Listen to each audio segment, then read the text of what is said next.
Registry Matters is an independent production. The opinions and ideas here are that of the hosts and do not reflect the opinions of any other organization. If you have a problem with these thoughts, FYP. Recording live from FYP Studios East and West, transmitting across the internet, this is episode 79 of Registry Matters. Happy Saturday, Larry. The sun is almost high in the sky. It's the middle of the day practically, and it's 7:30 at night on a Saturday. Well, it's 5 o'clock your time, whatever. We actually still have sunlight, and I'm having a great time. This is our last episode before we go to the NARSO National Conference. It starts next that is correct. Friday, which is actually Thursday for those who come early for some socializing and networking, but it officially kicks off Friday. And it's Wednesday for those of us that have to trek across the entire United States to get there. Well, I think that's pretty much everybody, isn't it?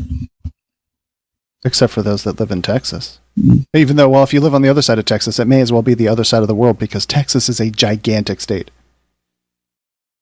Have you ever driven I-10 across Texas before? And going west, I'm pretty sure when you cross from Louisiana to Texas. I have not. I have driven 20, but not 10. Okay.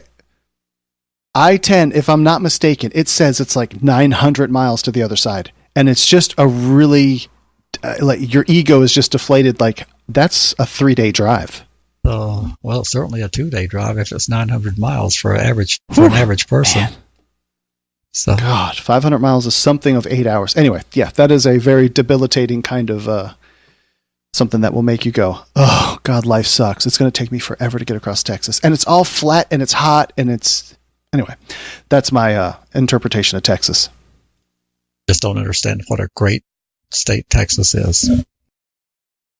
This is correct. They also, if I'm not mistaken, the power grid, there's 3 power grids in the United States. There's like a West Coast version and there's an East Coast, and then there's Texas. They have their own roughly power grid. I didn't even know that.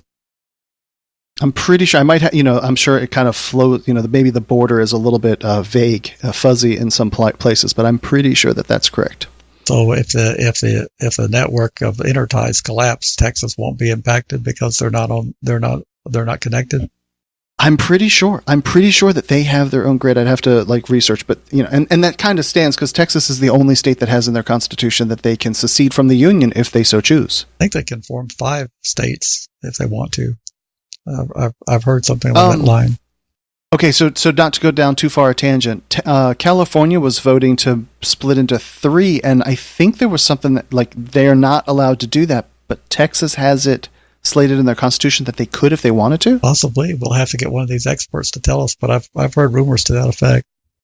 Interesting. That's fascinating.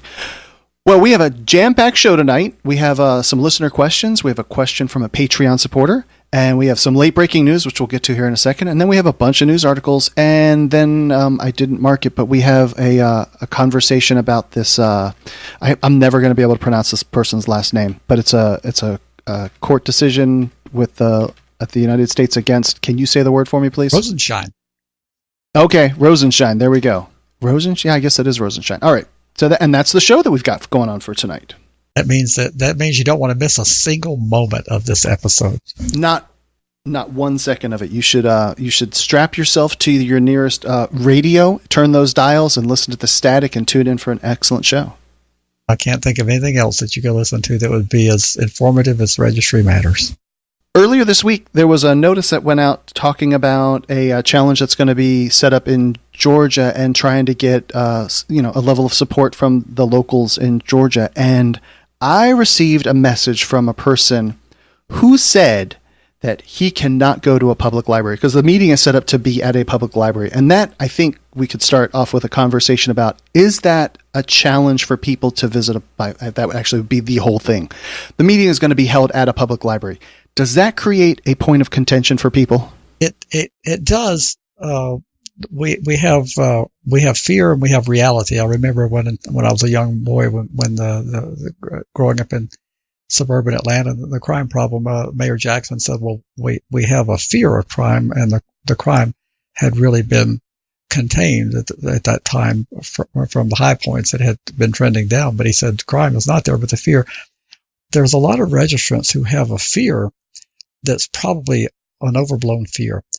And last time I looked at Georgia statute, there's nothing in the registration statute whatsoever that keeps a person from visiting a library.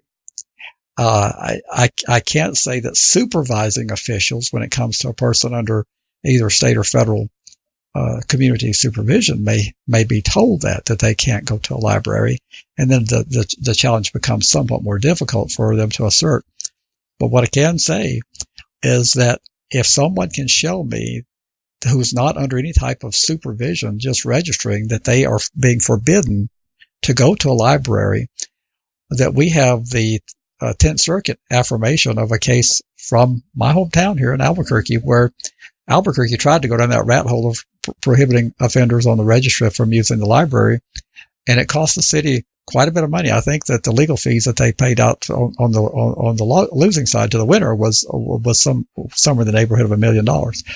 So if there's someone telling of an offender who's merely on the registry, I would like to see that instruction. I'd like to see what authority they're citing to, and I would take that to the NARCL board and propose that we do some litigation, because I think that's a winner for us. I'm going to have two follow-ups here. So first, can I say the county? Is it okay if I say the county that this guy's from? Do you think? Sure. Okay, so he says, Coweta is a little tough, I think. They won't even re-register me to vote. I said, are you still on supervision? And he said, no, probation ended last September. So I'm like, who in the world is going to stop you from going to, like, what authority, what agency would say, no, don't go to a library? That's like right out of, like, I almost exploded. I was like, you don't have any restrictions that way. You may have working and living restrictions of where you can be, but nothing says that you can't go to a library. Well, if he's off supervision, I don't know of the authority. That's why I'm asking to see it. It's one of those challenges I put out there that no one ever comes through. I have the challenge. I'd like to see a petition to revoke supervision that says the sole basis for the petition is a person show deception on a polygraph. Now, that offer's been out there for a long time. No one has shown that to me yet.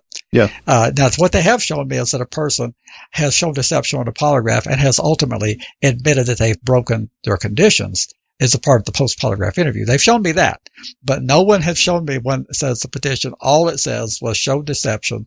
Well, on this, I would like to see the authority that I know that sheriffs do invent things. That's why I want registration to someday be removed from law enforcement, because it's a civil regulatory scheme. But I know sheriffs invent things and they tell people to do things. So I'm not saying that the gentleman was not instructed to do that verbally, but I'd sure like to see if it was in writing. I'd like to see what they cite to as an authority that says he can't be in a library. And if I can see that, then we can evaluate what to do about it on a legal recourse, what we have, because he has the right to be in a library. And I'd like to, for Henry County, is where the meeting is going to be, and Coweta County is not far away, and the county seat, for those who don't know Georgia, is Newnan. And I think the county is running about 100,000 population now. It used to be very rural, but it's still a relatively small place. And if they've got money to burn, I'd sure like to help them burn some of it. And then to peel the layer back just a little bit, what about someone that is on supervision? Is there, as far as you know, is there a blanket restriction saying you can't be in a library? I haven't looked at the standing conditions of Georgia parole or probation to see if that's a standard condition. It would be problematic because, like I say, the 10th Circuit is not binding. Georgia's at the 11th. But there's a very fine analysis out there that would be very compelling to the 11th Circuit, that just a total ban. Now, a tailored ban for someone who has an offense pattern that merits that could be done. Yeah. But just a blanket ban that if you're on supervision, you can never visit a library, I would find that very problematic, and I'd be interested in seeing that if that's a standard condition of supervision for Georgia. But this gentleman says he's off supervision since September, and I don't know of any authority that would preclude him from going to a library.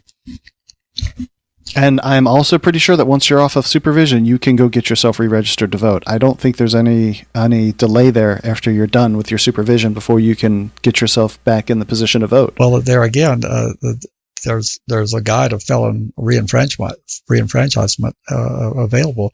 In fact, I think I've referred to it before, but there's a process usually, and it varies from state to state.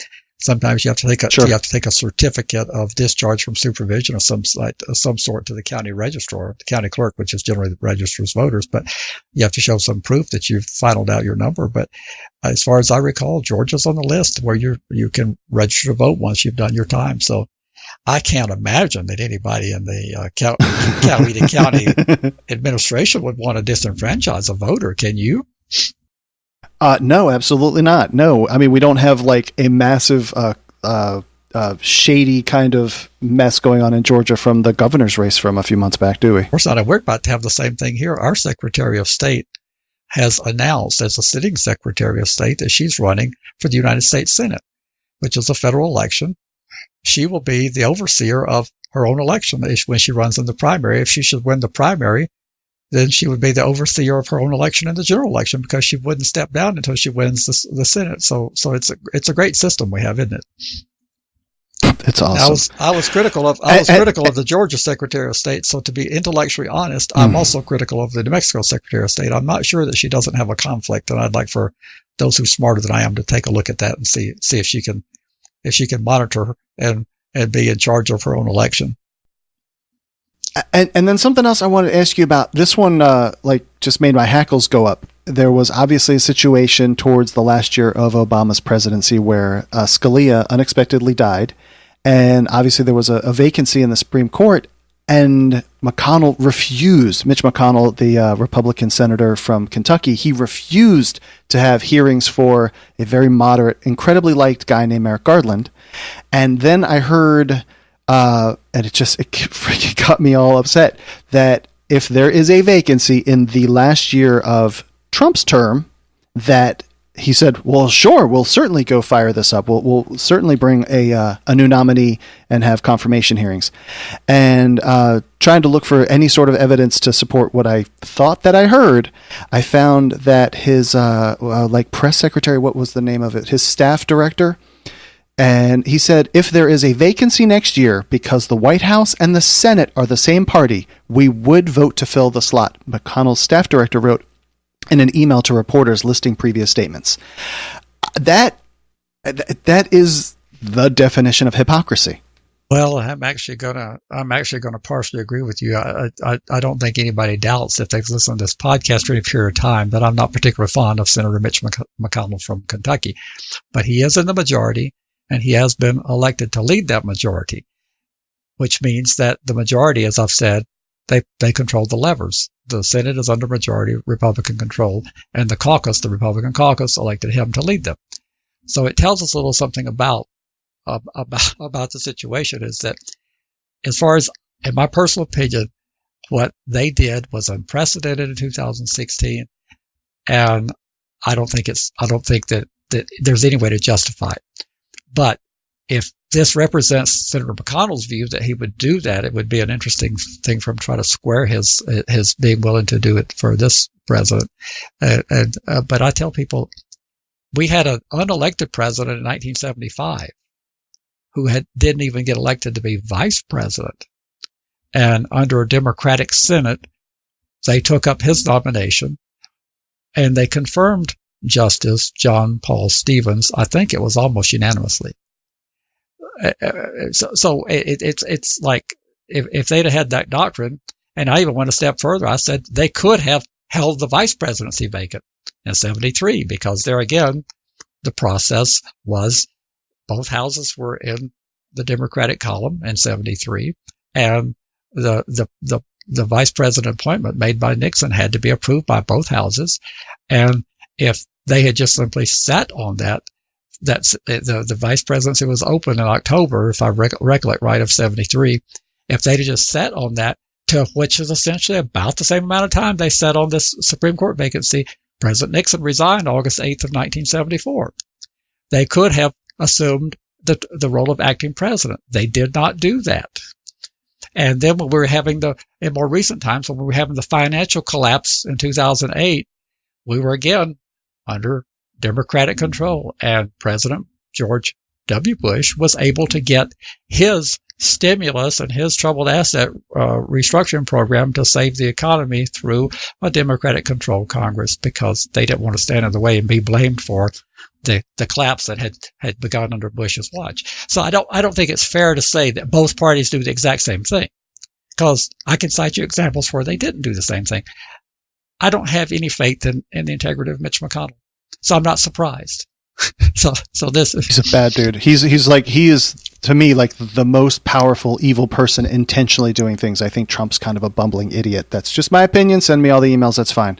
But McConnell is a calculated, cold scumbag. Now I'm not pretending to say that Democrats are without fault. I just got through raising that issue about a Democratic elected official in my state, but I don't think it has risen to the exact same level of what's been going on and transpiring under McConnell's stewardship. The Democrats put up a lot of resistance to judicial appointments of President Bush. In particular, Miguel Estrada comes to mind. But when Obama was trying to fill his appointments, they just basically pulled the plug and said, we're not approving anybody. And that's when the filibuster rule for everything except U.S. Supreme Court justices was removed, because he couldn't fill any vacancies. The Republicans were filibustering everything. So let's fire this up. Check this out, Larry. This one was submitted by one of our listeners, and this is late breaking news sometime during the week. And it says the House passes a chemical castration bill. This is out of Alabama, and this sets up. This is pretty bad. That if you want to get out on parole and you've committed a crime against a very young individual, I think it says the ages between 7 and 13, that you are going to be mandated to take medicine for the rest of your life, or it is a class 1, 2, 3 felony or something like that, misdemeanor or something, and it's going to send you back inside. Well, actually, this is according to the legislative website in Alabama. This was delivered to the governor at 10:30 a.m. yesterday. So there's even later breaking news. This is on the governor's. It's updated, or it's passed the Senate now. The original article said that it wouldn't pass and wouldn't make it. They thought that it wouldn't make it past the Senate, but it passed basically unanimously in the Senate, huh? That's what it looks like. But let's deal with the House. It passed the House. It passed the House on a very lopsided vote, and Alabama's heavily Republican. It used to be at one time Democratic, but of the House members, 72 Republicans voted for it, and only one Republican voted against it.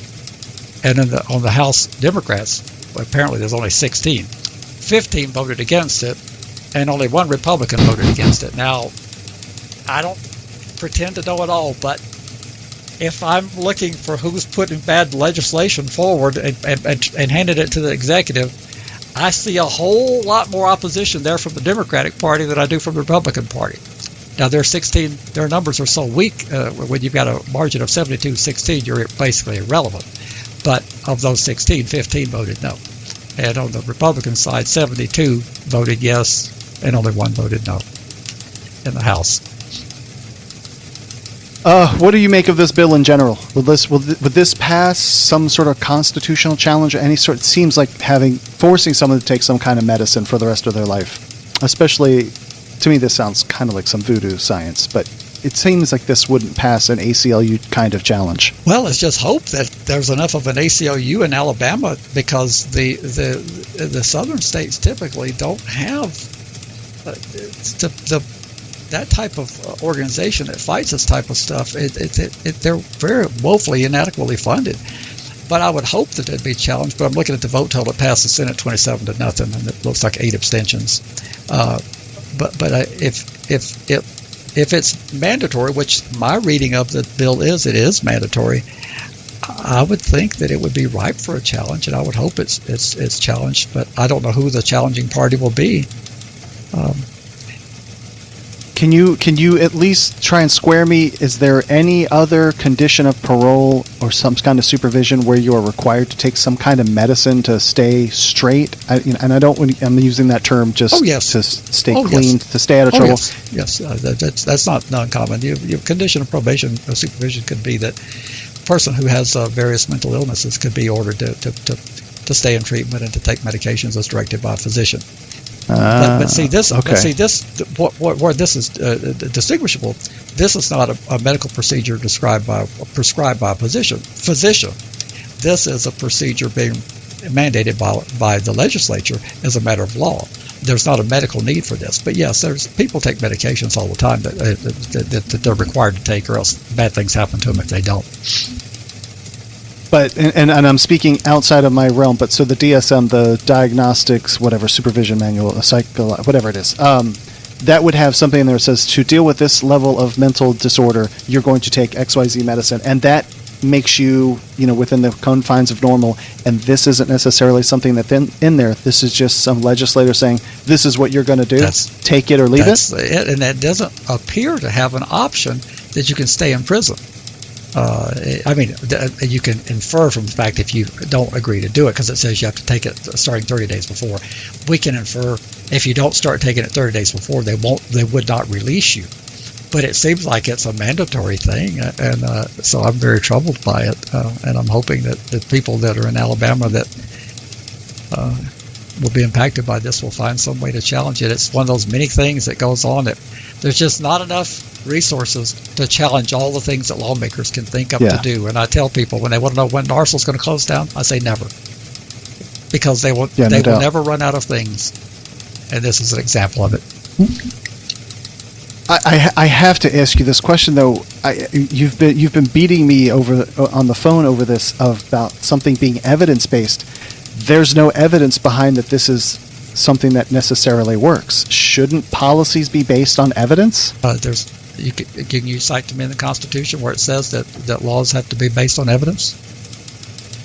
I totally get your question, and I agree with you, but shouldn't they be? Not necessarily are they required to be, but shouldn't we as the population say, well, you're talking some voodoo junk science, and this isn't, and not even necessarily science, but what is evidence-based, that's something that works, versus just making somebody feel good? Well, I mean, if we were in a perfect world, yes, we would look at evidence-based basis, but that's not the system we have. Everybody gripes about our system, but it's the system we have. There's nothing requiring a group of elected officials to have to do anything that's based on science or evidence. Oh, God, that frustrates me so badly. That drives me absolutely insane. It really does. You would have a disagreement about what the evidence and science. I mean, look at global warming. There's the people who believe that it's man-caused, and there's people who just as strongly believe that and I fall slightly in that group. I have no doubt that I can see evidence of the polar ice caps, and you can look back in 1970 compared to today. You can see the diminishment of the land mass that they cover, but I don't know how much of that man contributed. So you can have. Well, you got the evidence that the ice caps are smaller, but do you have the evidence that man caused that? I'm inclined to agree with you, but I'm also inclined to defer to like the 99% of the scientists that say so. But I understand your point. God, it just drives me crazy that we can't be more evidence-based. Well, we could be. But I understand it's not constitutional. We the people would have to want to be. We would have to want to be, yes. But we could be. All right. Well, I'm going to shut down the news sounder, and we can keep going. Thank you for the late breaking story for whoever that sent that. We're always looking for. That was Will. That was Will in Tennessee. We're always looking for late breaking news. We did get a question from a Patreon person, and this says, "Hi, Larry and Andy. Do you have tips on what should be included in an interstate compact application for it to be successfully approved? Example is living in a stable environment, having a job lined up, support system, etc. Larry, you are familiar with the applicant situation as you consulted on his retaking back in 2016. The Interstate Compact application is for 4 months parole, sending him from Arizona to New Mexico and no further supervision. Thanks. Christy." Alrighty then. Well, what makes if they're trying to compact to New Mexico, the odds are not good, because I can only speak for what I know. And I assume other states are very similar. I know that, in fact, New Mexico is not looking to have sex offenders come. They're looking to figure out a way to deny them. And they don't have a person sitting around answering the phone to try to say, well, if you do this and you do this, you do this, your application be approved. It makes it very difficult, because you put forth an address and then it's denied. And if Arizona is one of those states that charges an application fee, you can run up a heck of a lot of money in application fees. But in terms of the question, the biggest thing that'll kill you coming to New Mexico is being within 1,000 feet of anything where children congregate. And that is such a mushy requirement, because they don't even define in the policy in the probation parole department policy, they don't define how they measure the 1,000 feet, and then sometimes they'll invent things because it's or places where children congregate, and they'll say, well, it's a bus stop there. Children congregate at the bus stop, so that violates the policy. So you end up in a really bad situation on trying to go to a state because there's no one to really call and talk to. But having a stable, everything that was listed is correct. Having an address that's within more than 1,000 feet away from anything you can imagine. Well, if you're in Arizona, and you're trying to figure that out. I mean, you can use the Google apps, but you may miss something. That's step one. And then having employment that's available and a stable support environment. Another thing that trips up a lot of people that seldom talked about is the sponsor's house, because the sponsor is very they object vehemently to having their liberties curtailed. And so the probation people will come in and do an inspection, and they'll say, well, you've got a wrought iron gate, but you can't have that locked. You've got a dog that dog will have to be restrained in the backyard at all times. You've got booze. We notice booze. You can't have it. Do you have any weapons in the house? You're not allowed to have that. And they say, well, this is my house. I can have them. You're absolutely right. You can have those things in your house, but the offender can't live there with you. So they have to have unfettered access.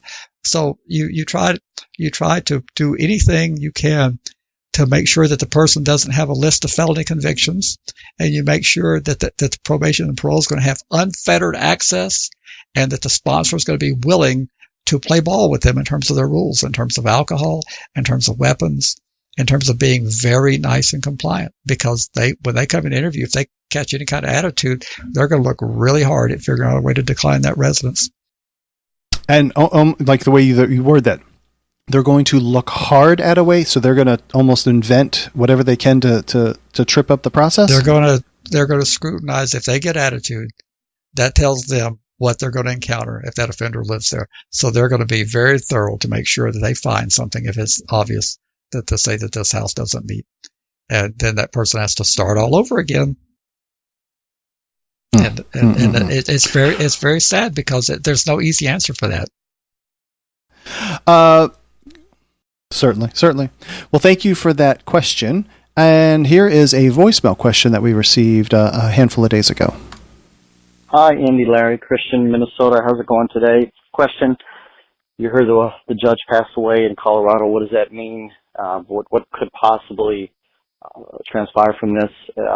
Basically, if Trump has to appoint somebody else, could the appeals court come back to the federal court? Could they change? Could they amend, modify what his decision was? That's the first question. Second, when is the Gundy opinion supposed to be coming out? I'm kind of dying for that one to come out. Thanks, guys. Appreciate it. And FYP. Thanks. That FYP is catching on, Larry. I'm so happy that Christian's listening. Didn't realize he was one of our listeners, but yes, that's a great question, and there's been a lot of chatter on it. And so the reference he's making is to Senior District Judge Richard Mage, who passed away, I guess, a week ago. And I didn't know it till 2 or 3 days after the passing. But in terms of what effect it will have, we don't know. But let's talk about what a senior judge is first, so that people understand what the situation is. A senior judge doesn't just mean that they're an older person. In order to get that status, you have to reach a certain age, and I don't remember the formula, but you have to reach a certain age, and I think it's like 65 or 62, and then you have to have a certain number of years of service. And when you have that combination, then you're allowed to take senior status. And when the judge takes senior status, it creates a brand new judgeship in that district. And the reason why they did the senior status is because we recognize that older people generally tend to slow down. Not everybody, so you don't need to write any emails and say, I know a guy that's 84 years old and he works at 7 o'clock in the morning, he goes to 7 o'clock at night, and he can work circles around you. I've already heard all of that. But as a general rule, people begin to slow down, and therefore the work of the judiciary would decline, because they're appointed for life and they can stay on for life. So a new judgeship is created. So practically every U.S. district judge takes senior status at their earliest opportunity, to bring a new judgeship in that district. So if the district has 15 judges, all of a sudden it has 16. And then the senior judge can take a reduced caseload. Some of them carry practically the same level of cases that they did before they took senior status, and some reduced dramatically. Judge Mage was 88 years old. I have a feeling that he probably had a very, very light caseload. And just not many 88-year-olds can stand the rigor of a full caseload. So I suspect Judge Mage had a very small caseload. But there's a long established process in terms of what happens when a judge either becomes incapacitated or dies. And their cases are reassigned to another district judge. And I can't speak for the District of Colorado. I don't know exactly when that machinery will take place. I'm guessing they would have waited till the funeral.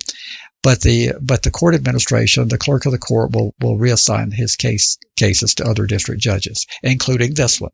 That it will get a new district judge assigned to it.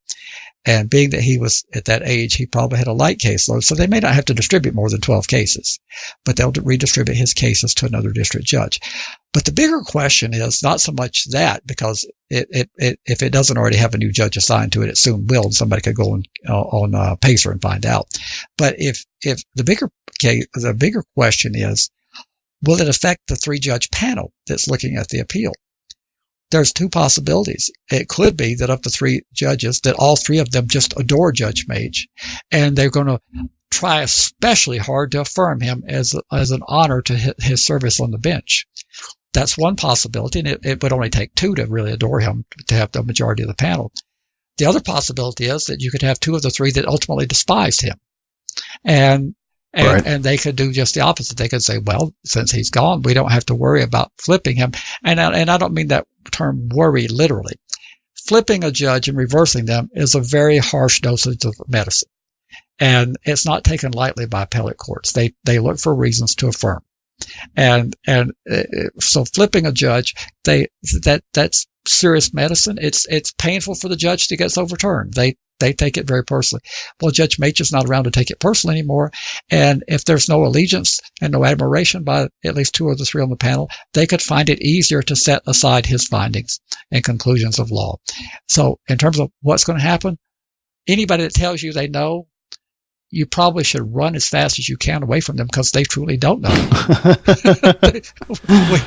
What we do know is that there will be a new judge signed soon if it hasn't already happened, and we know that the 3-judge panel could be impacted one way or the other in terms of looking a way to either affirm or to overturn. I'm hoping that the first possibility, that since I understand his reversal rate was fairly low to begin with, I'm hoping that they'll figure out a way to affirm him on this very large case, and I'm hoping that it goes in our favor that he passed away.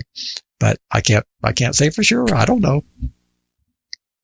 Okay, and then there was the other question in there. Was that the decision out of Colorado? No, he's talking about the Gundy. Well, that was the Gundy. The Gundy. That's right. That's right. I have little faith that that's going to do anything that anybody's going to be, because it's more about delegation. The Gundy case is more about the authority of Congress to delegate, and I have a feeling that the people are going to be sorely disappointed. But I sure hope I am wrong. But I don't see it as being nearly as broad of an impact, and most of my professional colleagues agree with me that I've talked to, but I don't see it being a significant factor in SORNA. You know what we should start, Larry? We should start a segment that is Larry is right or Larry is wrong. Well, that would be, Rush is 99 point, I forget what he claims the correct rate, and I'm going to say that I'm just maybe 1 or 2 points below Rush. But as far as I'm as far as I'm concerned, Rush is wrong a whole bunch of times. You know, he invents a lot of he invents a whole lot of facts that are not supported. Yeah, like 350,000 people die by knives every year, whatever that bullshit number was. He invents and the unemployment rate going through the roof under Carter when it actually came down. You know, they still perpetuate that thing, which is so bogus. 11 million jobs were created under the 4 years of Carter, but they say the unemployment went through the roof. And you tell that lie enough times, it becomes true. I think we're learning that from the current administration. If you keep repeating it, then people start to believe it. Well, before we turn this into a completely partisan show, we have one more, and I totally missed that this one was in there, but we have another voicemail question, and this is Charles. Hi, Larry and Andy. I have a question for you guys. I was going through a report by the Smart Office regarding New York State substantial implementation of SORNA review, May 2015, and the review said that New York State is not substantially implemented SORNA, and then it had a checklist of all the areas where they have not implemented certain sections to match SORNA, and that they're not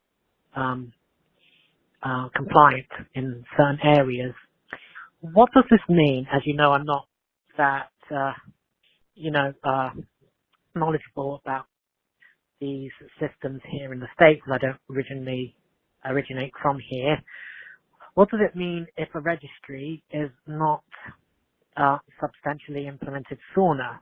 Does that mean that the registry is somehow not completely legal? I don't know.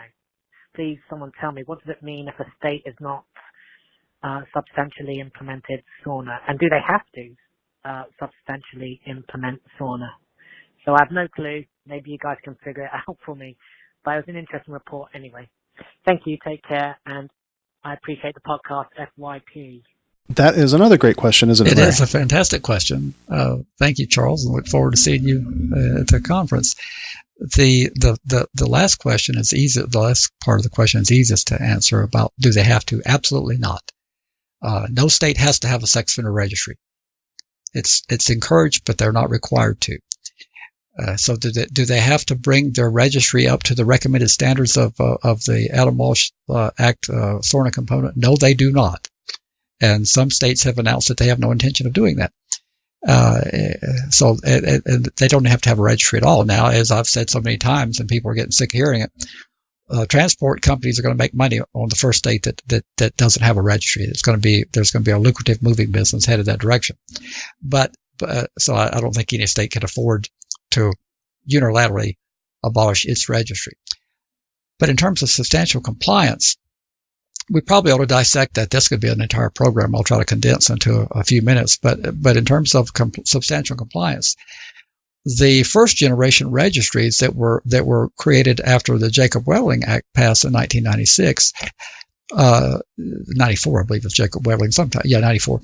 When the first generation registries passed, after a decade or so of time elapsed, several gaps were noticed in the registration, and that's what caused the Adam Walsh Act to pass in 2006. It was recognized that states who lost track of registrants under the first generation systems had no incentive to find them, as long as. And I tell people, and I get strange looks when I say this, if you're responsible for tracking registrants and 100 of yours are safely out of state, are you going to spend your money trying to bring them back to your state if you're rational? Or are you going to go back and uncork the biggest bottle of champagne and celebrate that they're off your grid and off in somebody else's territory? I mean, which would you do? So, right. That was one of the gaps. They realized that there was very little incentive for states to track down non-compliant registrants. Once they disappeared off the grid and all evidence pointed to them being out of state, they vanished. And allegedly there was 100,000 missing and unaccounted for. And so the feds, recognizing that they didn't have the jurisdiction to create a federal registry because the limitations of the federal, our separation of powers of what the feds and states can do in our federalist doctrine, that the federal government doesn't have the power to have a registry except for possibly those who are in the federal system, being the federal court system or maybe military convictions, but they had no power to create a registry. But what they do have the power to do is what we talked about last week about the National School Lunch Program.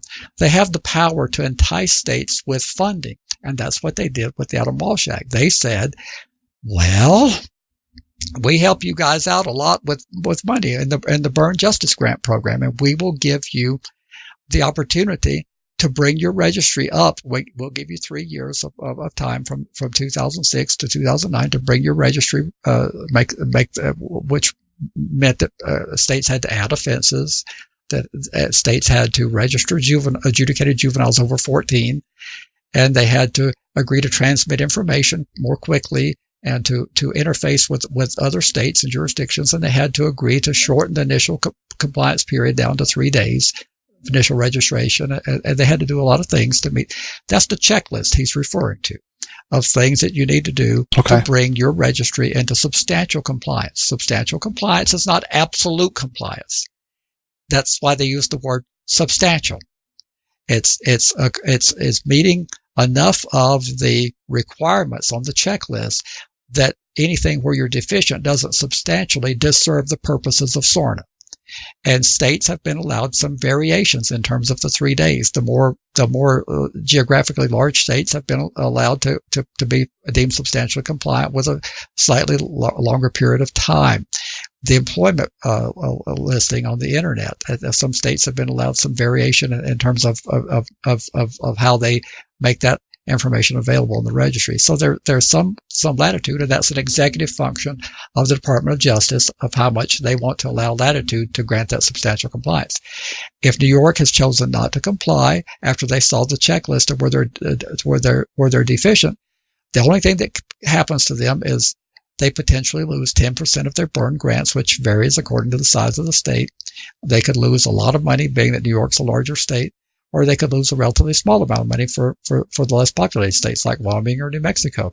And if they're working towards, if they have not just said we reject this altogether, we're not going to do it. If they claim to be working toward substantial compliance, there's a workaround process where they can still get their 10%.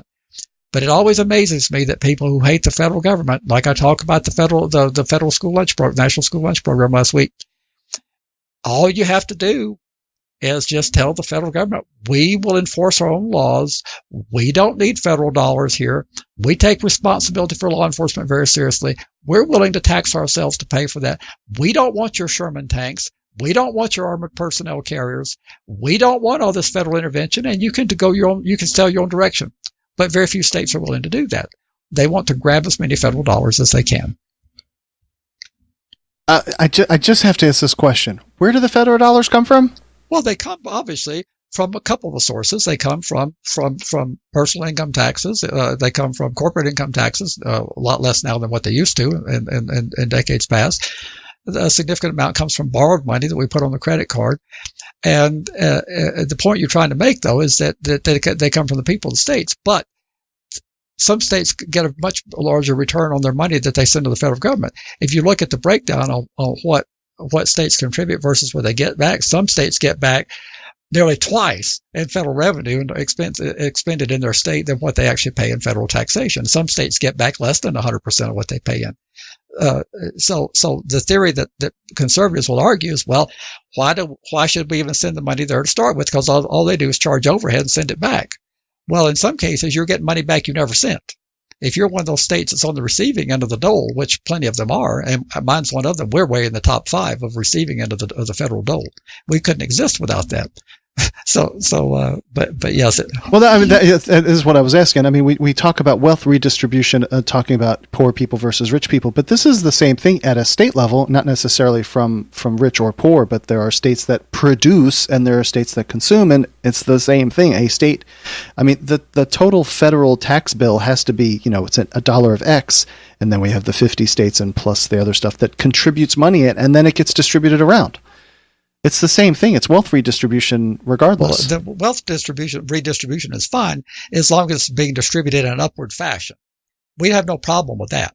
We just have some kind of abhorrence to any type of distribution as it's coming back down to the lower end of the people. But I mean, I could go on and on about people. People are happy for federal support for the essential air service. Oh, people love that. The rural areas where it doesn't justify. Mm-hmm, they're delighted to that. The rural post offices, the people living in rural areas. Yes. They're delighted that the post office. I mean, if you were looking at a straight business model, you'd close down those post offices. They don't justify. But I mean, there's a whole lot of things. It depends on which way wealth is being redistributed. But people are all for it if it's the right people. So, yeah, I didn't want to send us down that tangent, but it just it seems to me that at some point someone's saying, "Hey, I'd like to receive these funds," and oh wait, didn't that money come from potentially another state? It's anyway. Hey, Larry, we have a bunch of articles to cover. You ready? Yeah, let's get going. We got 10 minutes to do 10 articles. It's going to take us probably... Well, I guess we could go to a lightning round. This first one comes out of USA Today. Charging 10-year-old as an adult in a death of an infant is not only wrong, but damaging. This kid did something pretty heinous, but I can't imagine that a 10-year-old actually has a clue of the ramifications of the action. So the 10-year-old dropped his or her infant brother or sister, and the kid started crying. Imagine that. You smash your head on the floor and you start crying. How do you make a crying infant stop, Larry? Well, I don't. You smash its head into the ground until it stops. Anyway, so yeah, that's heinous and terrible, and no one should ever even consider this. But how do you then try that child, that 10-year-old, as an adult and put him in an adult system? Don't, and we wouldn't in my state, but apparently other states do, and this is tragic. This is Wisconsin. Scott Walker. Well, he's not the governor anymore, but still. Yeah, this is the USA Today took a pretty tough stance against it.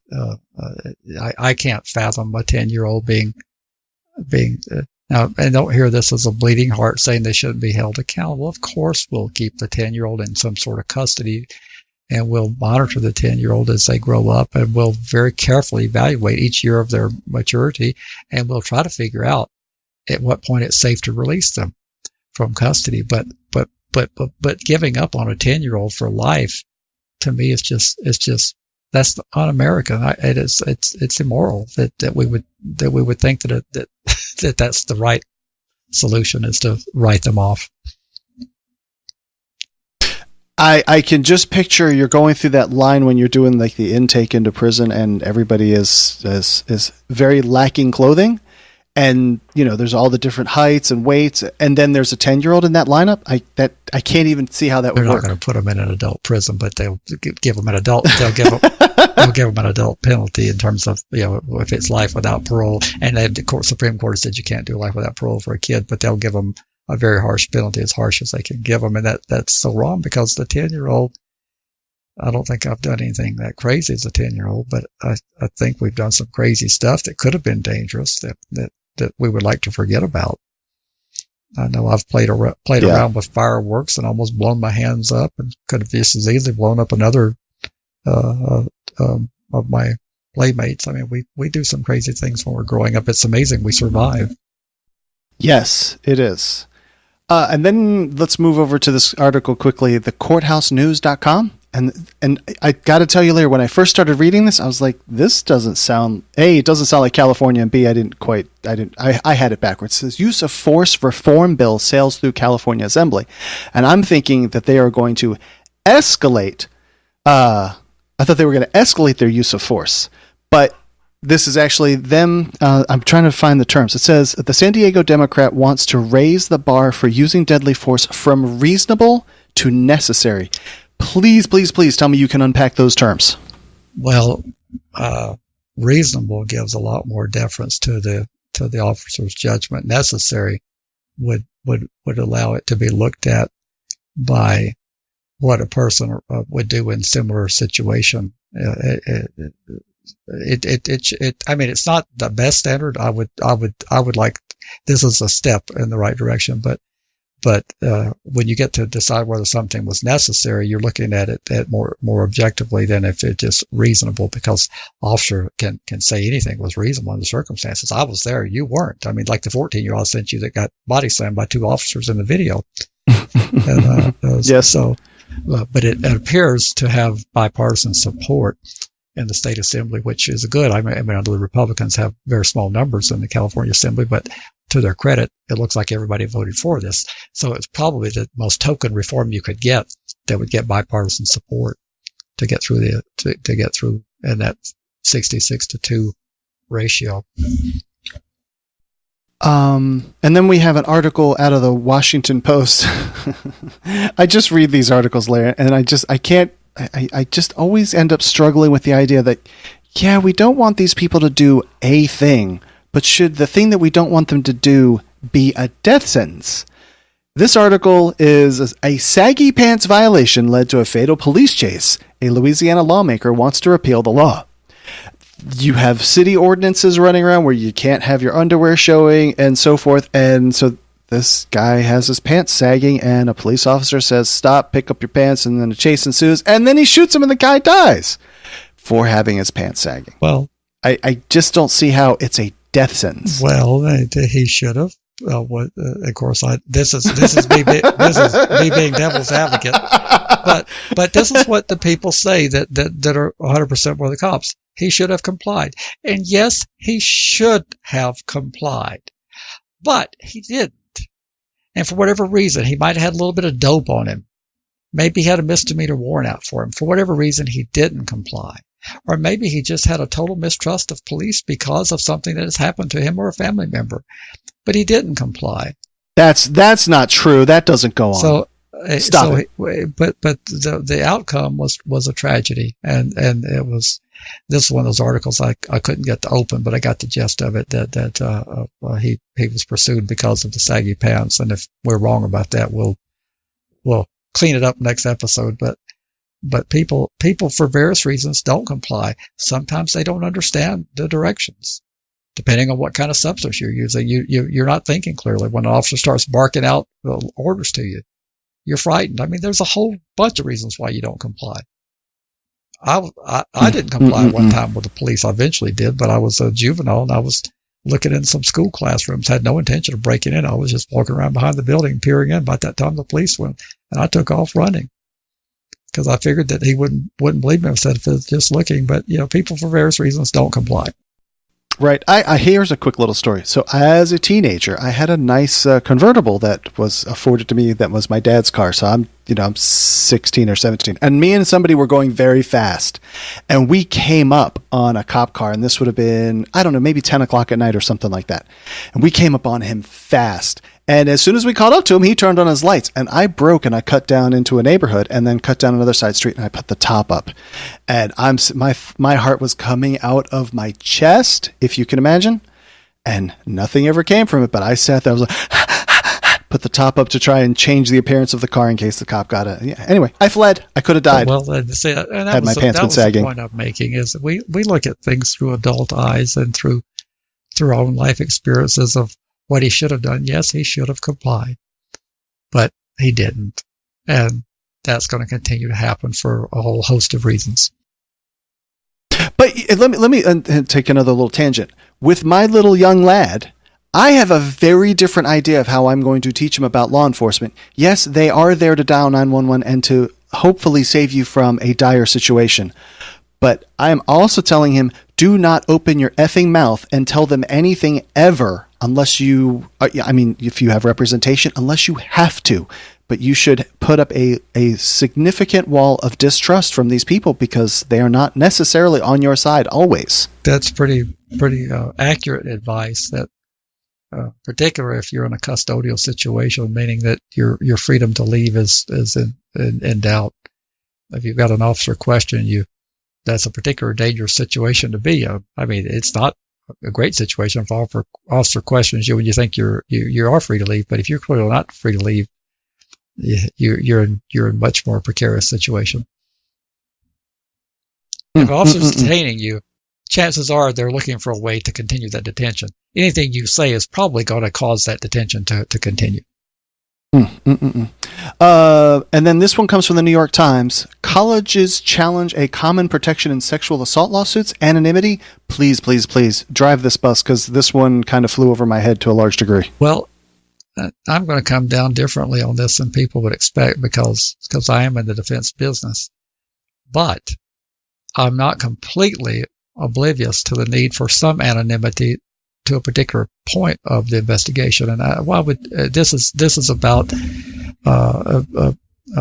colleges that are saying that the complainer, this complainer, will identify herself as SB, that she has to, her name and all this information has to be made public. And I guess some colleges are beginning to take a different stance, providing the anonymity, and that's causing some consternation.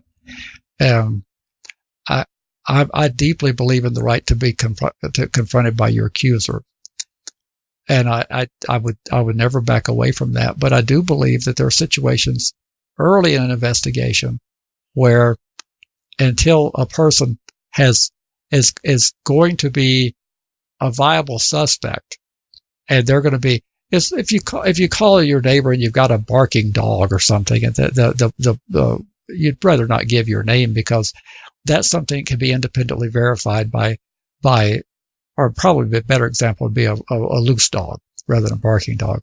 If the dog is loose and the animal control comes and finds the dog you describe, it really doesn't make a difference who called it in, because the evidence is self-effectuating. You got the dog. If the animal control officer lets the dog lead to his master, and you give the person the citation, and the neighbor that called it in doesn't have to have their tires slashed, so or their throat or something else slashed. So I can get that. There's a point where in the initial phases of an investigation, I can see anonymity.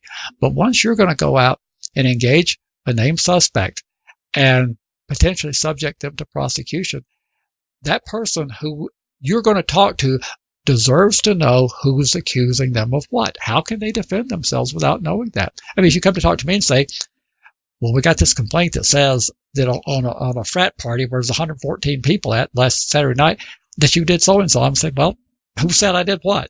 Well, we can't tell you that. I said, well, then come back and tell me, see me when you can, because I don't know how to defend myself. I don't know who the hell said what. Hey, I touched a girl. Well, I did touch a girl. I made out with a girl voluntarily. Maybe I did, maybe I didn't, but I need more specifics. Tell me what's up. Who said what? So I can see partial anonymity until the accusation gets traction.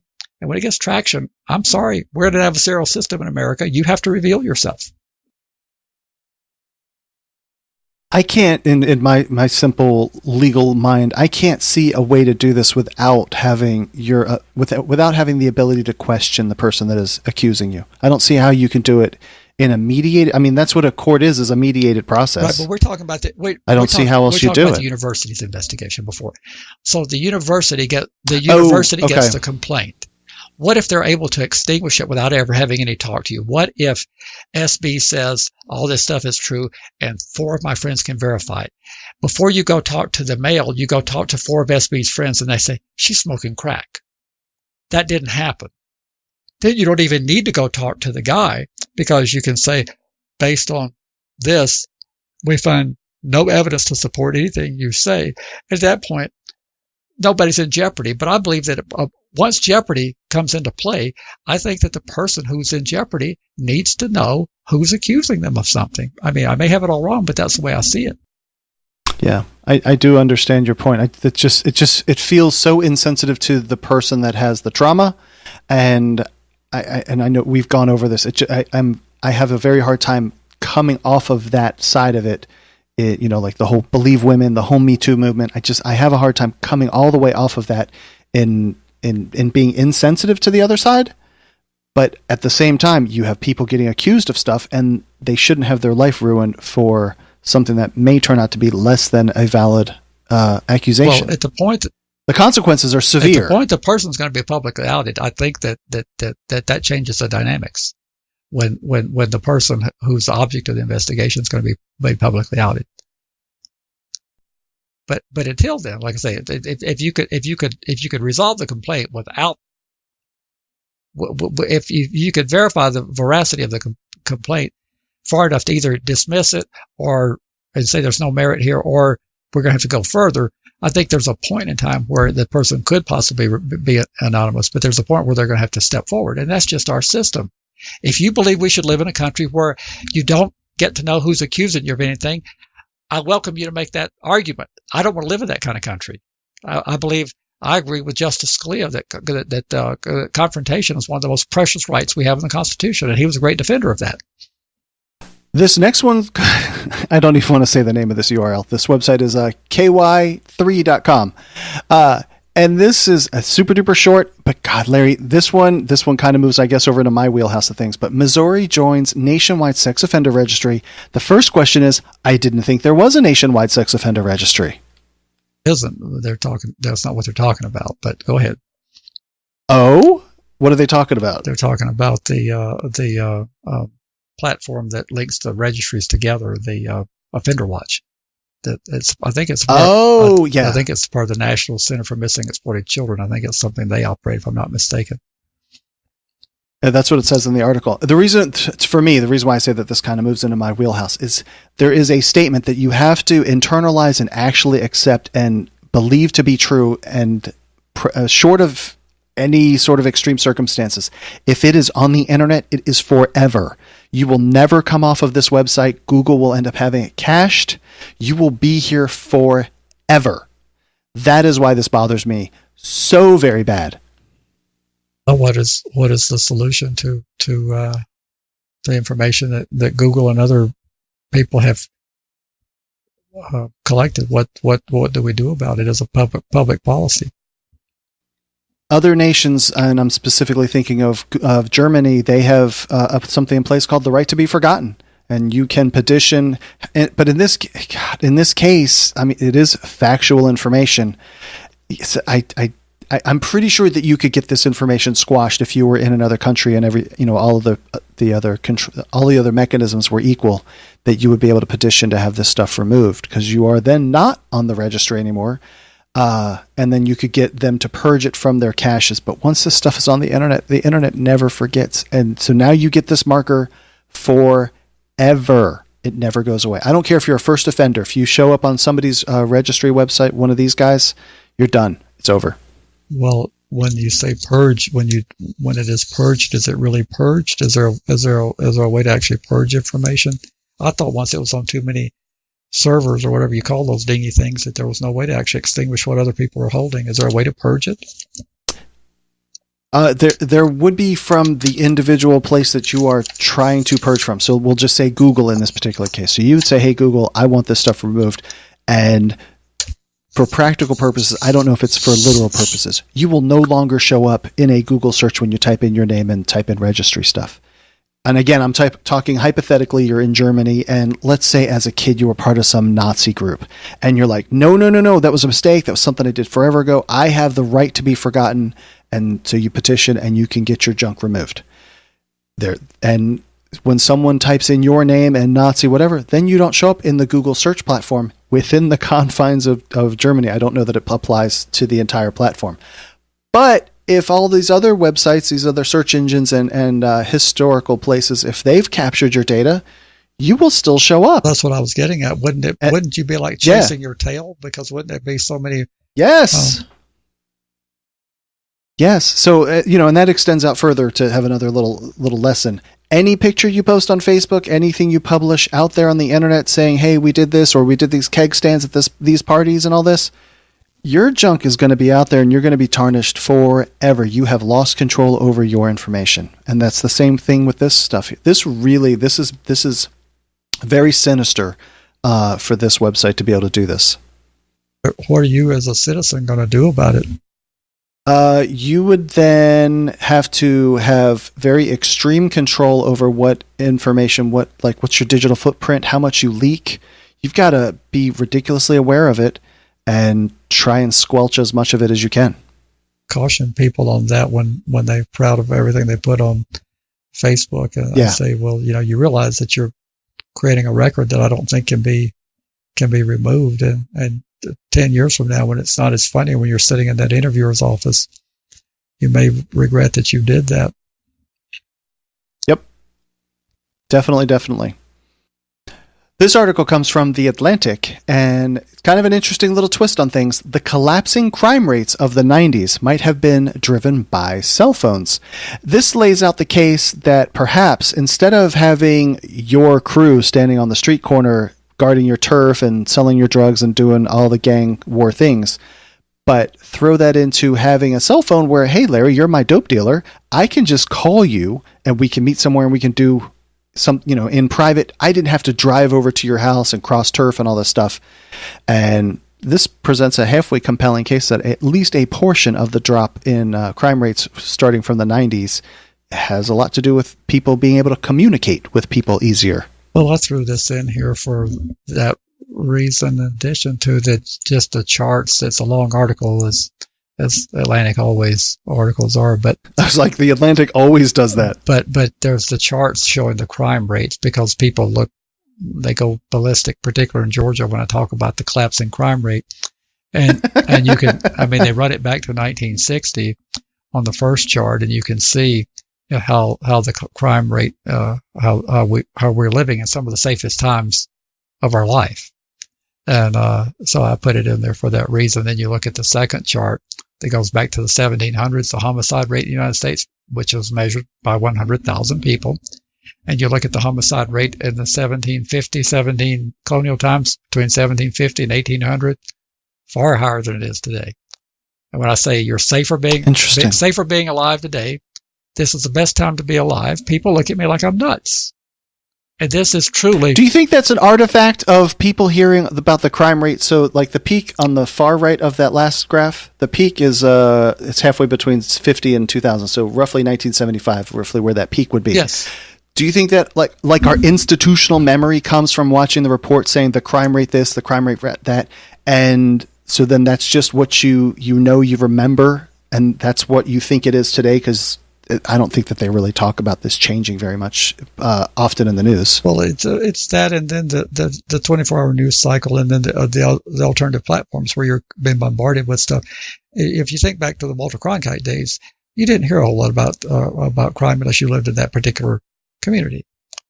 Something had to be sensational to make Walter Cronkite or Huntley Brinkley or Frank Reynolds or one of the networks. So you heard, and then on local newscast, you didn't hear the sensationalizing. Now you've got so many sources for news, and people are trying to fill time. News organizations are trying to fill time, and so we get a lot of sensationalization. But if you look about 1980, the crime started coming down, and it's been coming down ever since. And this is the best time to be alive. You couldn't pick a better time to be alive than now. In terms of I completely agree with all the technology that you pick on me about too. But in terms of that's been a factor in the crime. A kid being abducted today is so much less likely because of the technology. You've got cameras all over the streets of every major and moderate-sized city, and even smaller cities. They've been put up by your Department of Homeland Security that you've pumped many billions and hundreds of billions of dollars into. Then each individual is a walking technology because they have their own technology with their camera phones. Then every vehicle is carrying technology. Everybody's got a dash cam nowadays. There's cameras everywhere. As you should. Jesus, as you should. And therefore, you're safer because technology is watching the bad guys. And again, this is the best time to be alive in terms of your personal safety. If you're living in one of these cities that's experiencing an explosion of crime, you don't think that. But even my city, where they think we're having an explosion of crime, our crime rate is still lower here than it was at the peak in the 80s and 90s. It has been trending upward in the last 3 or 4 years, but we still have a lower crime rate than we've had in recent years, in my memory. Let me take a quick teeny little detour. You have worked on the defense side for quite many years. If someone came in and said, I'm being accused of XYZ accident, hit and run, and I show up with a dash cam that shows me not doing the thing, is it done? Is it slam dunk? I won't have a problem? Well, I can't say it's a slam dunk. It'd be very compelling if the prosecutor was going to go forward with a hit and run and you had dash cam showing that but you'd have to authenticate the dash cam. We'd have to have the expert see if it was been monkeyed with. I mean, it wouldn't just be as simple as going in, because we don't know the source of that dash cam and where it's been. But it very well could be the end of that case if they had brought one, if everything checked out. Okay.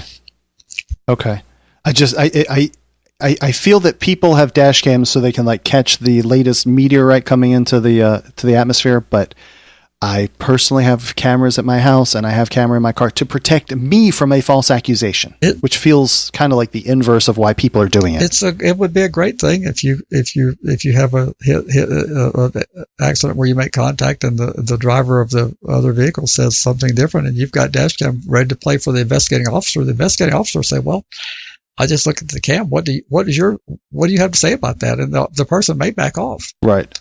Yeah. So, but my point is, safety has been enhanced by technology, not just the cell phone, but the cell phone video. Can you imagine approaching a teenager today and saying, "Get in the car"? What would happen to you if you did that? There's going to be at least a still photo, probably a live stream of you possibly download it on the internet as you're doing it. Nobody's going to do that. Yes. No, I would think that it pretty much makes it depicts exactly what 1984 was depicting in that book. You probably read that book because it came out. I did. A long time ago. Yeah, it came back out in what was it, in the 60s or something? Yeah, I read it while I was gone. God, besides me not being able to stay awake reading it because it is a very slow, dry book, in my opinion, it is a interesting read. From the New York Post, Larry, there's this guy. He was he a senator or just a representative? I can't remember what. Yes. At a New York, correct? Yes. And he was caught trading some naughty pictures with a 15-year-old, right? That's what he pled to. Yes. And I'm going to get to the title. I'm working my way back through this backwards. This individual, as a representative, state level, he said he called directly. Federal level, U.S. Congressman. Oh, he was a U.S. senator. Okay, sorry, U.S. representative.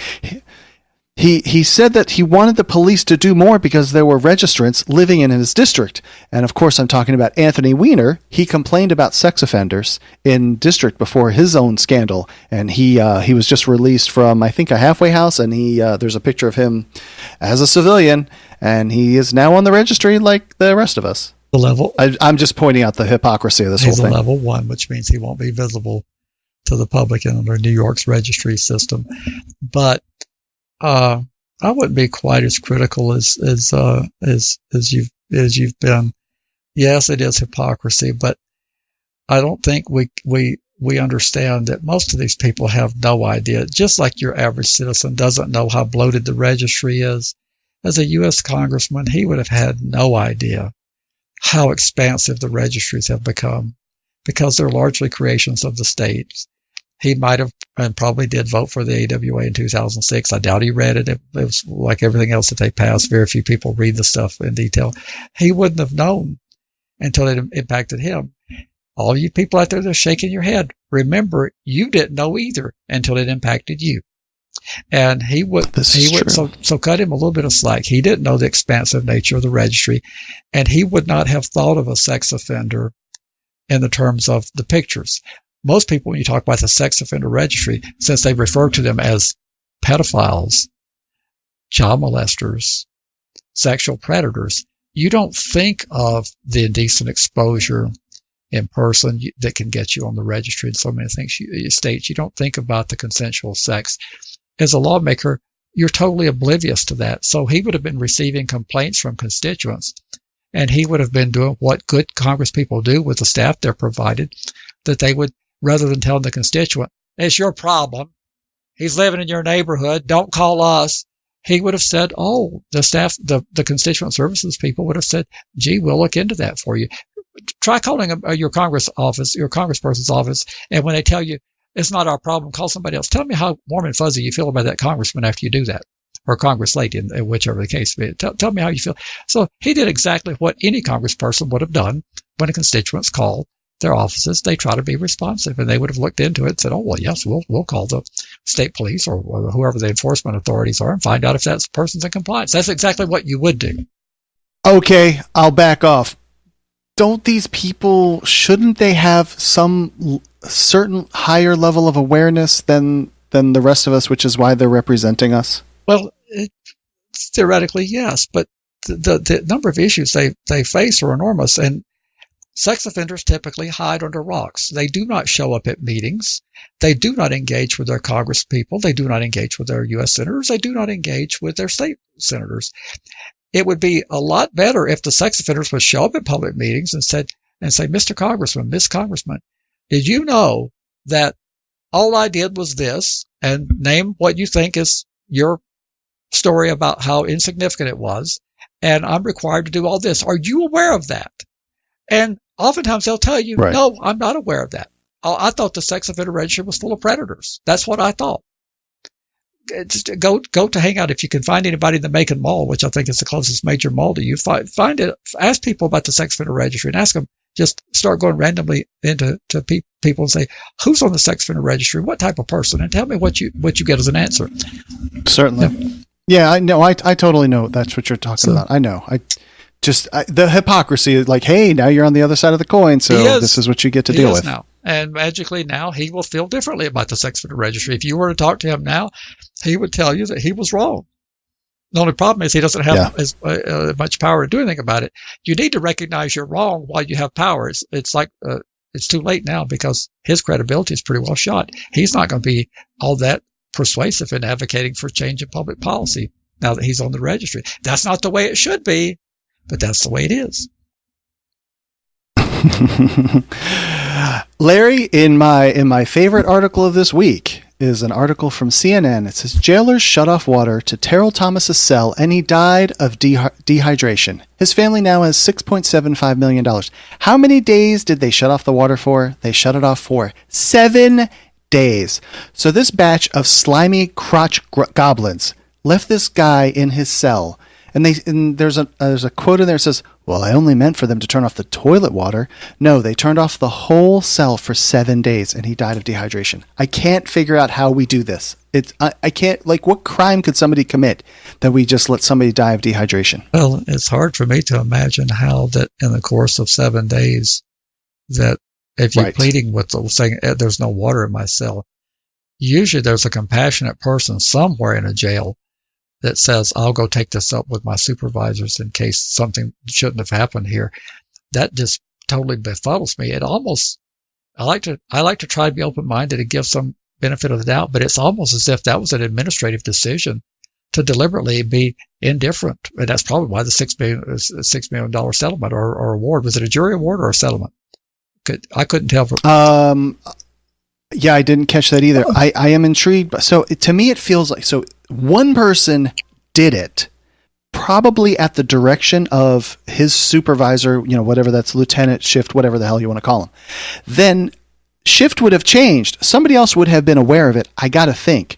You would have, in 7 days, they would have gone through at least 2 shift cycles and day and night. So 4 total shift cycles of people aware of this, and no one called into question. Well, I thought we had 3. I thought we had 3 shifts in a day. I think you'd have 3 shift changes a day for 7 days. Well, there could be if it's 8 or 12. So some of the places I've been, they were 12 and like 2 and 5 or 5 and 2 kind. So that's like the minimum. I'm just saying that's the minimum number of people that would have been passing this guy's cell and catching that this is going on.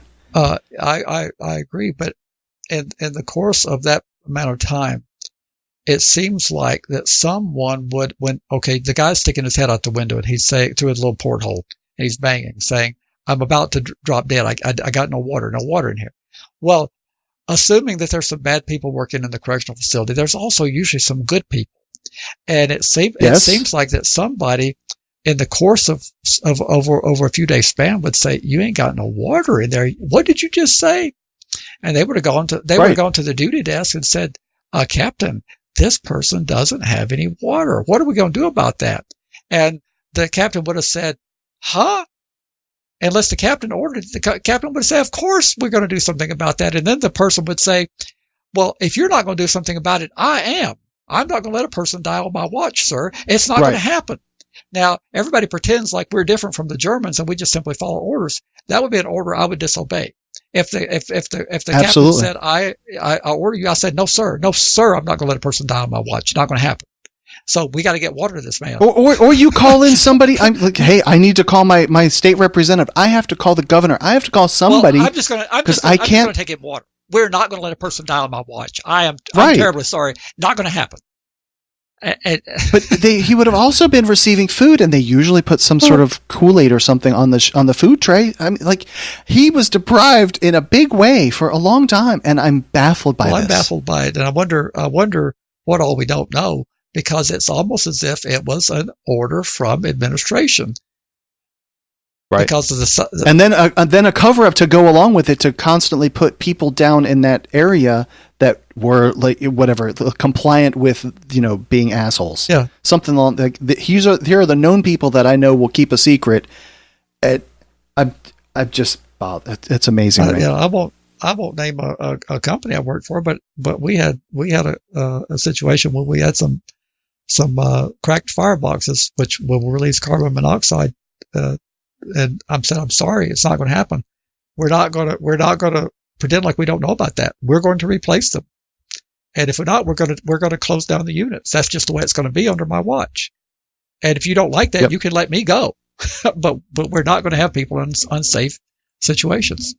The one other thing in this, if I didn't do any back research, but just the picture of the sheriff of this county, I'm pretty sure that I have seen him, like during the last presidential cycle, that he was on there. He had like the big Smokey the Bear kind of hat, and he was all tough on crime and more law enforcement. If I'm not mistaken, I could totally be. I'm just kind of going from some memory, but this is not really a very upstanding individual, and he has stepped down. He's resigned based on this incident. As he should. And hopefully he gets prosecuted. Yeah, no doubt. If there's any mouth, if this was not an accident, hopefully he gets prosecuted if there's any deliberance of this. Oh God, this is just atrocious, dude. I can't, we pass around articles of people spitting on police and stuff like that. I still can't imagine any crime that someone could commit that's what we do to them. I bet you this would pass the muster of being cruel and unusual punishment. I'm not sure it would. Oh, really? Really? Well, come on, seriously? Well, it's a pretty high standard, but this probably would. I gotta think so. And then if you want to have 7 years of reading material from the appeal, there is they have a podcast. So if you don't want to read this article, you can actually listen to it. A criminal justice reform hits roadblock in Arizona. That doesn't surprise me on its own, Larry. Arizona is a tough state to try and do anything positive in reforming anything. What did you think of the article? They did at least leave a transcript. They did, and honestly, I didn't read it all, but I'm not surprised either because of the very harsh attitudes they have in Arizona. It almost resembles the South, the Deep South, in terms of their penalty structure and the Joe Arpaio mentality. So, for those who don't remember, that was the sheriff of Maricopa County. The pink underwear and the pink underwear, the hot showers in the summer in the tents. So what an asshole. That's the modest reform to let people petition off the registry died, and I'm not surprised about this. I just say when you go to the polls in 2020, just remember, if you're for reform, watch who's leading the charge against this, and remember their names. That's all I can tell you. All right, and then for the second to last thing that we're going to cover tonight, and this is from law.com and the Legal Intelligencer. Pennsylvania Attorney General appeals decision to vacate ex-Penn State President Spanier conviction in child abuse scandal. Larry, I didn't read this article at all. This must have ended up in there late. Please tell me what's going on here. Well, we talked about it last week or a couple of weeks back. The habeas court set aside the conviction because the law that wasn't in effect at the time he did the act. It's kind of an ex post facto. Okay. One of those minor things called the ex post facto clause. And overrated. Yeah. These people, they never want to take responsibility for what they do. They always want to rely on a technicality to get out. And Spanier wants to get that pesky ex post facto clause. And this is the only reason I put this in here was because when I tell people that the state is usually going to appeal any relief, habeas corpus is an extraordinary proceeding. It's very difficult to thread the needle in federal habeas court. He threaded the needle, got through it, and got relief, and they're going to fight this, which is what they do. That was the only point I really wanted to stress, is that when you get habeas corpus relief, it's quite likely, very likely, almost 100% certain that they're going to appeal, and that's what they're doing here. Gotcha. And that is also a person of means to really not abuse, I shouldn't say abuse, to stand up and have some sort of challenge back. I mean, he doesn't just lay down. He's got millions of dollars to push back. You have a letter from someone in civil lockup in California that we can discuss? I'd like to read it and discuss it briefly. I'm going to try to read it verbatim. He says, "Greetings. I'm typing this note from Coalinga State Prison Hospital." He didn't say prison. Coalinga State Hospital in Fresno County. "I'm requesting that you let me speak about my case." And this is to Narsel. "On the sign, it says that you don't take SVP cases, and that means sexually violent predator. That isn't fair. We all have problems, and it takes one to no one. You can't discriminate against us like that. Takes one to know one, huh? I'm also aware that it isn't entirely your fault. The people who you send out to handle your issues are just robots. I'm the only one who is actually human around here. Everyone else is just humanoid. I dreamed up this pathway a long time ago. I have run into myself on many occasions. The workers here are helpful, but the evil forces tend to take control of the goodness very often. I'm not here to get people into trouble. I only want to make life a better place. Since the typewriter is loud, I'll have to stop typing soon. People are watching TV, and the quiet room is occupied by another typer. Thanks for hearing me. God bless.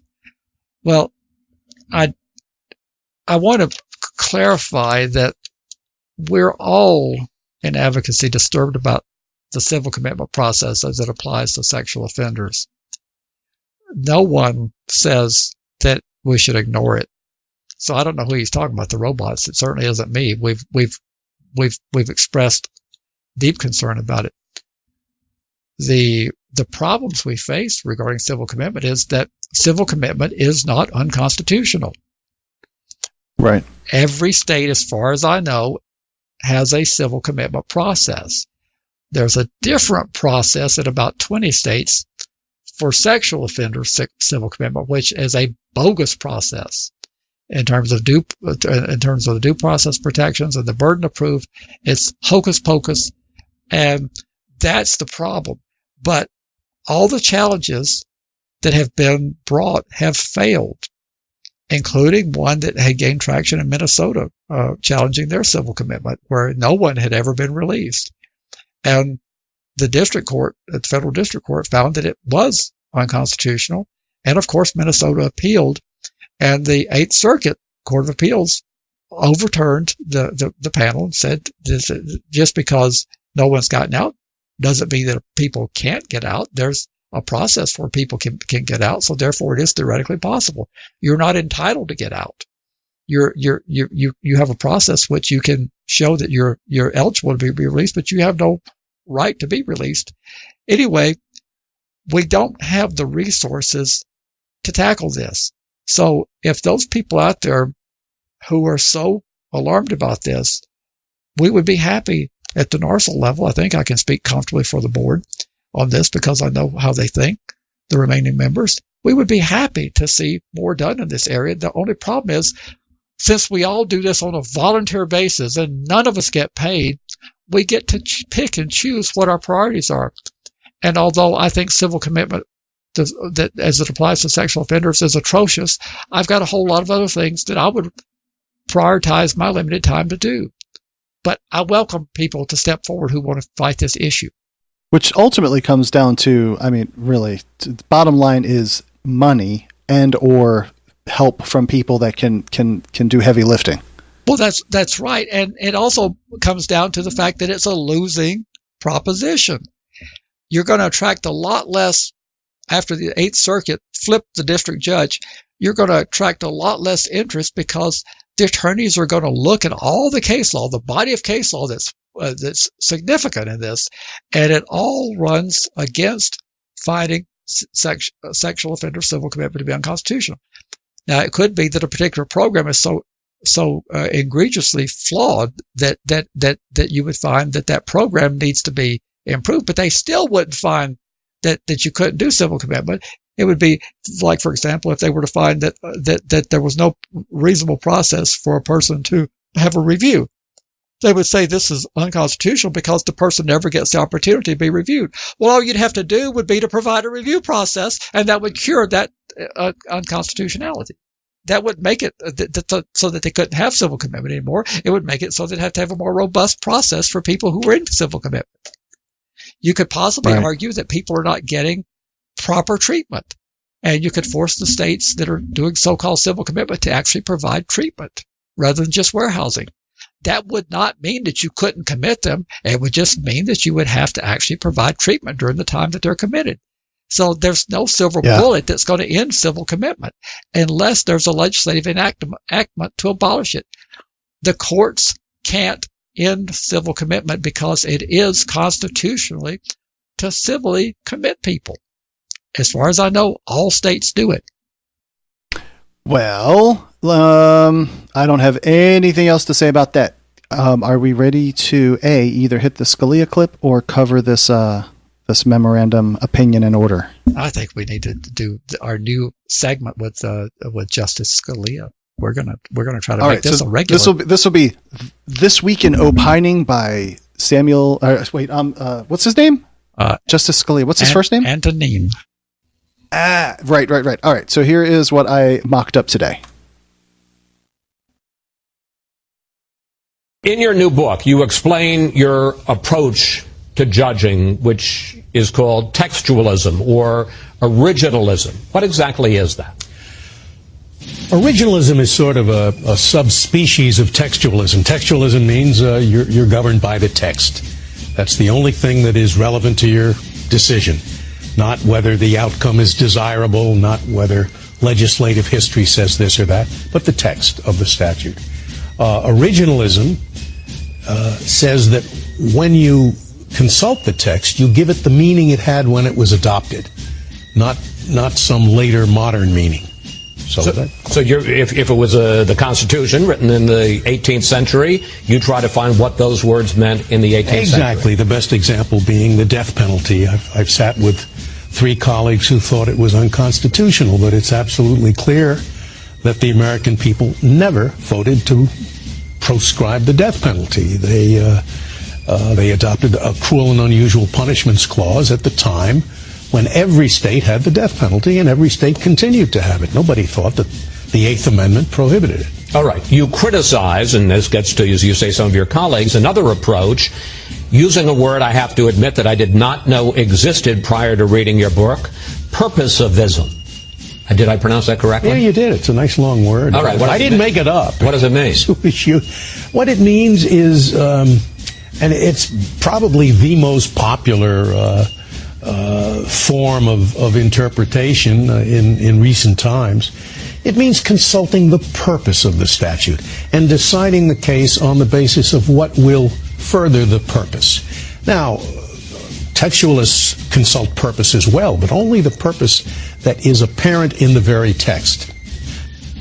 And that was our weekly segment on Antonin Scalia. You're going to hear more of the late Justice Scalia.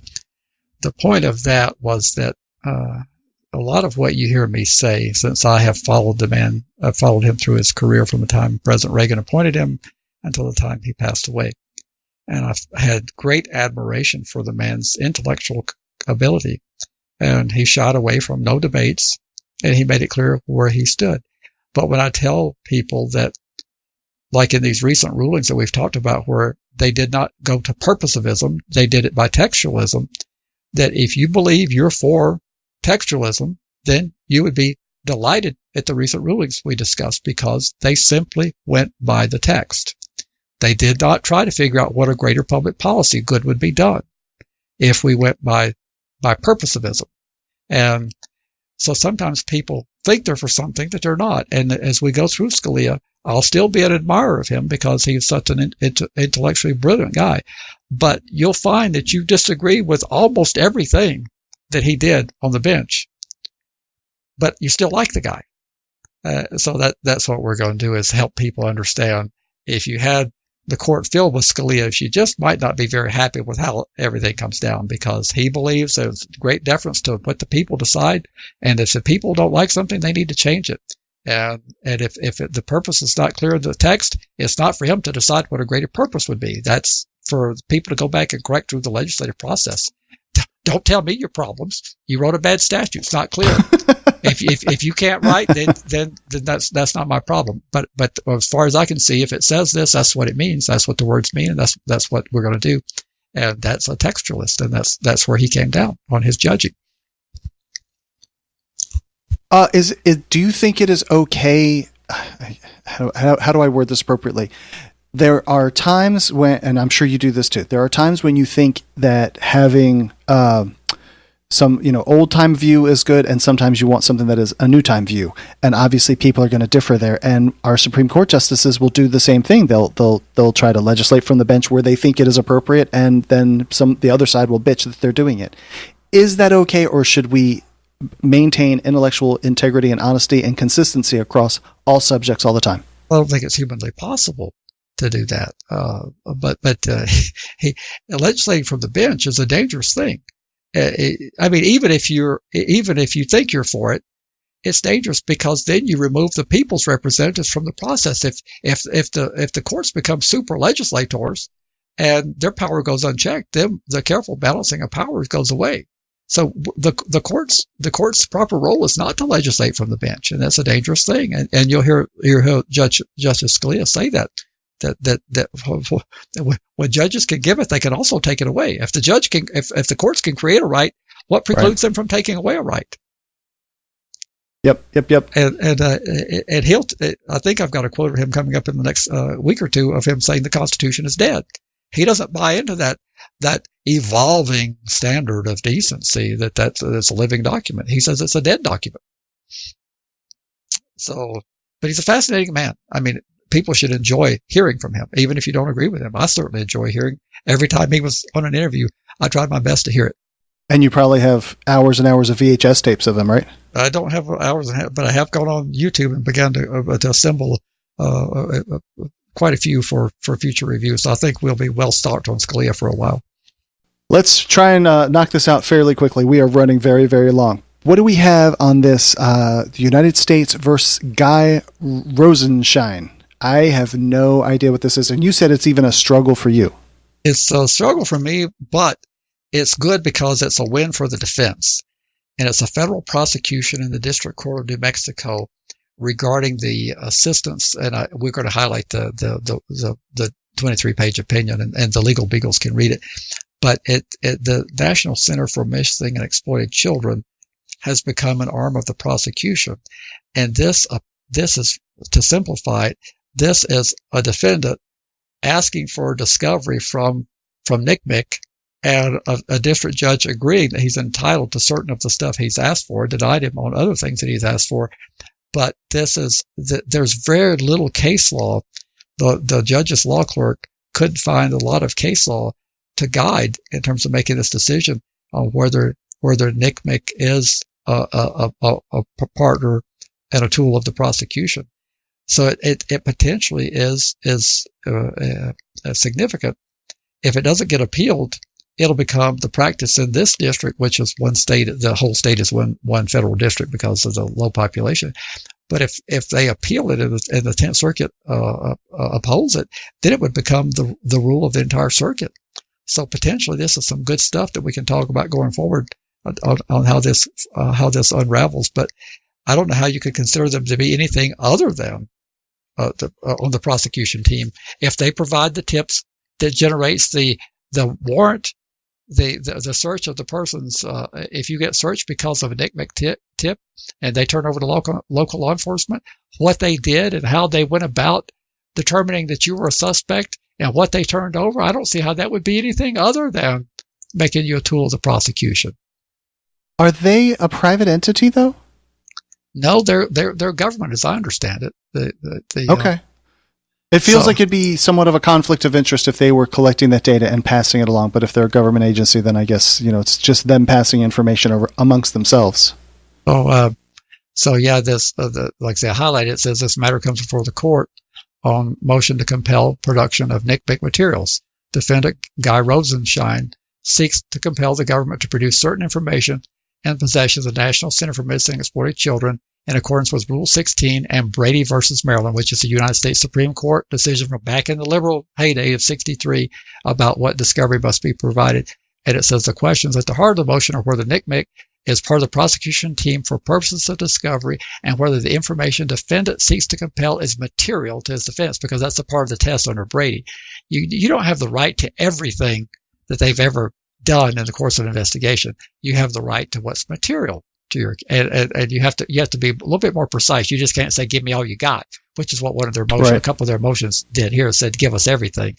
But the judge narrowed down and issued an order saying that they're entitled to a lot of stuff here. And I don't even understand the order because there was so many motions filed, and then you get list A and you get list G, and I couldn't even follow it all. But the significance is it's a win for the defense. And so the legal beagles should read this. But it says the Brady rule, which is the case, the Supreme Court case, is not an evidentiary rule that grants broad discovery powers to a defendant because there is no general constitutional right to discovery in a criminal case. So that was unique. I didn't even realize that, but I've read it once. I plan to read it again. But we won something. Yeah. Because there is no general constitutional right to discovery? That's the defendant doesn't have a right to the information that is being used to prosecute them of something? That's what it says. The Brady rule is not an evidentiary rule that grants broad discovery powers to a defendant because there is no general constitutional right to discovery. I'm just reading verbatim from here. I found it in the text. I was like, that doesn't sound like that would put you on an even playing field to even be able to defend yourself. So, but then we have Rule 16 under Federal Rules of Criminal Procedure, and it goes into a long, laborious explanation of that. And but for Brady purposes, this is on page 9. The prosecution includes not only the individual prosecutor handling the case, but also the prosecutor's entire office, as well as the law enforcement personnel and other arms of the state involved in investigative aspects of a particular criminal venture. And then they cite 10th Circuit Smith versus Secretary of New Mexico Department of Corrections. Well, it certainly sounds like Dick Mick had an investigative aspect of this case from what I'm reading here. Interesting. So our legal gurus can have fun with this. And feel free to send in any follow-up questions that you would like to ask, because my head is spinning beyond anything that I could comprehend. So thank you for bringing that to us, Larry. Well, the prosecution wins so often that on the defense listservs, when we win a favorable motion to suppress or do anything, this just lights up the listserv because the courts always rule against us. So this one lit up the listserv yesterday, so I couldn't help myself. Are we done? We're getting close. Okay. Wait, what else is there? That's the end of the roster. That is. So we can tell people how would people make this podcast expand and explode? Do you remember the shampoo commercial back in the day where if they tell 2 friends, then they'll tell 2 friends, and so on and so on, and then your screen ends up with like 800 women telling that they're going to share shampoo their hair with whatever it was? That's how we're going to grow. Everyone share it with 2 people. I remember that, but the difference is the 2 people of your next 2 friends, do they have any interest in the matters we discuss on this podcast?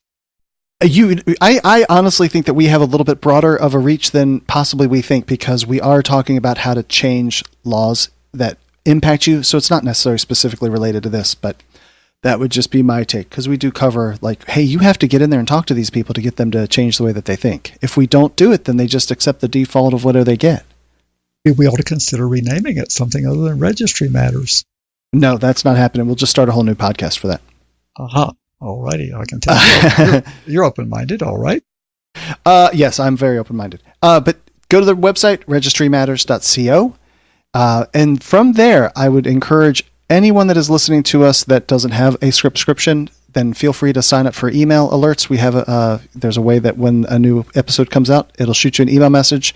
Don't forget that we have a YouTube channel that I would love for you to sign up at. It helps, having numbers. And then also, if you want to follow us on Twitter, there are a bunch of other accounts that I could share with you too. But search for us as Registry Matters on Twitter. Or you can call us at our famous number, 747-227-4477, and we would love to have your question. It's compact and concise as you can possibly make it. The guys tonight did an awesome job with that too. And thank you for the questions. And registrymatterscast@gmail.com. And what is the best way to support the podcast, Larry? Best way would be to go to your local bank and close your account. Close it? Close it. And tell the banker to direct everything that's in the account to Registry Matters. Wow, you went that way. So, hey, I'm going to close out my account and make the final check out to the Registry Matters podcast. And I doubt anybody's going to do that. But if you would like to support us in any way, and there's so many people that are supporting us beyond what I would ever imagine that they would do, and I'm just I don't know. There's not words to describe how I feel that we're able to bring a value to folks that they feel that generous. But you can go to Patreon, as what's his name says, or is it Patreon? I'm not saying who says it. It's Patreon. I'm not saying who says it. So patreon.com/registrymatters. And absolutely thank you so much to the patrons. It is absolutely amazing that you guys help us out. And you can sign up for as little as $1 a month. And then the sky's the limit. I don't think they have a limit on the upper side. The dollar is the least, but I don't think they have a limit that I've seen on the other side. Probably not. You would run out of money before you ran into the limit. That would be my guess. And you're going to get this before the conference. So if you are listening to this and you happen to get to the conference, please come over and say hi. There will probably be a live recording somewhere. So maybe we'll have some sort of impromptu and some live audience participation and whatnot. That would be pretty stellar. But I don't know what the schedule is, and maybe we can work out something like that when we're there in Houston. Larry. We could do that. We're going to have ample rooms. We're going to have the Deer Park room upstairs. Yeah. We're going to have the Port Lavaca room next to the main event. So we'll have room space. So we could, depending on how many people wanted to watch, we could possibly record live and have audience participation. We could announce that from the we could add that to the announcements once we get there. So. Look forward to doing that. I think we could do a nice podcast at the conference. Yes, I agree. Larry, I hope you have a great night, and I will see you in a handful of days. Thanks a lot. Good night, everybody. Bye. You're listening to FYP.